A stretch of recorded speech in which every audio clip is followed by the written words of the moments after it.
Hello बच्चों, आपकी नानी दादी आ गई हैं और एक बहुत अच्छी कहानी के साथ आई हैं। एक सेठ जी थे, बहुत भजन पूजन करते थे। उनको बांके बिहारी से बहुत प्रेम था, बहुत ज़्यादा प्रेम था। सुबह नहाते धोते भगवान का ध्यान करते, भजन करते। ये सब करने के बाद वे 56 भोग बनाते थे और बड़े बड़े टिफिनों में भर के भोजन को और बांके बिहारी के मंदिर ले जाते थे। और रास्ते में जाते समय उनका भोजन कोई चुरा लेता था। वे भगवान जी के पास तक, मंदिर तक वो भोजन नहीं पहुंचता था। रोज़ ऐसे ही होता था। बहुत दिन हो गए करते करते इस तरह। तो एक दिन उनको बहुत जोर से गुस्सा आ गई और बोले कि आज कुछ भी हो जाए, आज मैं भोजन भगवान को लगा के रहूँगा, चाहे कुछ भी हो जाए। देखूँ भगवान कैसे नहीं। रोज़ ऐसे ही होता है कि जब देखो तब भोजन खाली मिलता है। डिब्बे मैंने अगर कहीं भारी लगते हैं, मैं इधर उधर कहीं जरा सा भी रखता हूँ तो भोजन के डिब्बे खाली हो जाते हैं। क्या चमत्कार है, कुछ समझ में नहीं आता। एक दिन उन्होंने निश्चय कर लिया कि आज मैं भोजन, उसने बहुत अच्छे अच्छे भोजन में बहुत अच्छी चीज़ें 56 भोग बनाया और लेके जा रहा था। भोजन भोजन के डिब्बे भी बड़े थोड़ी भारी हो जाते थे।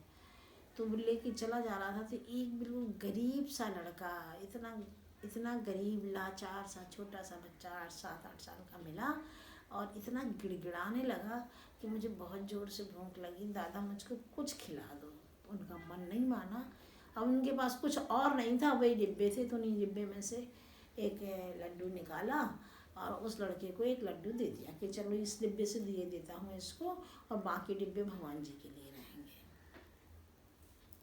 उसने जैसे ही एक लड्डू एक लड़के को दिया तो वहाँ तो लड़कों की झुंड आ गई, छोटे छोटे बच्चों की, और सब ऐसे गिड़गिड़ा रहे, भूखे भूखे से थे। तो उसने सारे लड्डू और सब पूरा भोजन उन ग्रुप बच्चों में बांट दिया।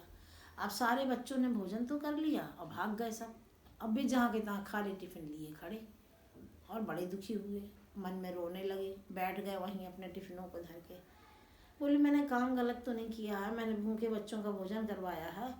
अब भगवान तू जान समझ तूने खाया, लेकिन ठीक है कोई बात नहीं, मैं कल तो तुम्हें भोजन जरूर बना के खिला दूंगा। लेकिन मन बड़ा दुखी हो गया कि भगवान का मैं भोजन प्रसाद नहीं लगा पाया।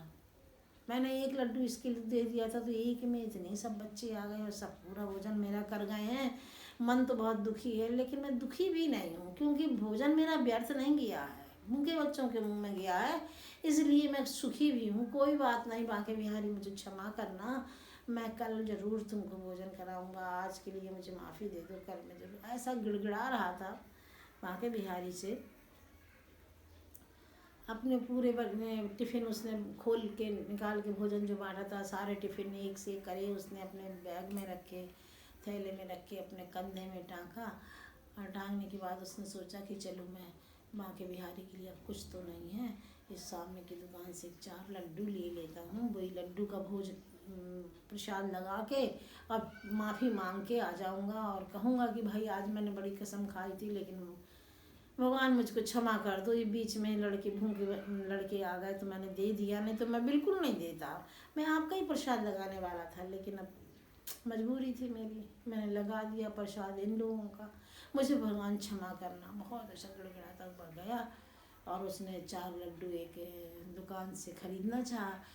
तो जैसे ही वो दुकान पे पहुंचा तो वो 4 लड्डू भी कोई दूसरा लड़का दौड़ता आया और उनके दोनों हाथ में लिया और छीन के भाग के चला गया। अब वे और ही दुखी हो गए, क्या क्या करूँ मैं। उन्होंने आवाज़ दी, वो लड़का गुमसुम ख़त्म, कहाँ चला गया कुछ पता ना चला। अब भी मन में बड़ा सा दुख लिए खेद करते हुए और माफ़ी मांगते हुए भगवान के दरबार में पहुँचे।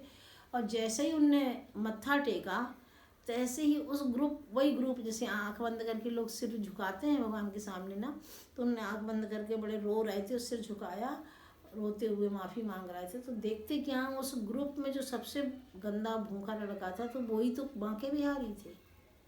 अरे उनको वैसा सीन दिखाया तो उन्हें ऐसे ऐसे करके अपने सिर को ऊपर उठा के देखा तो बांके बिहारी सामने बैठे, मंदिर में बैठे।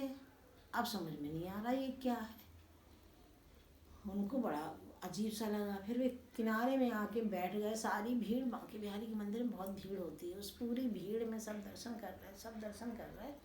अब एक कोने में आके एक कोने में बैठ गया और मन में सोचने लगा कि क्या है तेरी लीला भगवान, मैं नहीं समझ पाया।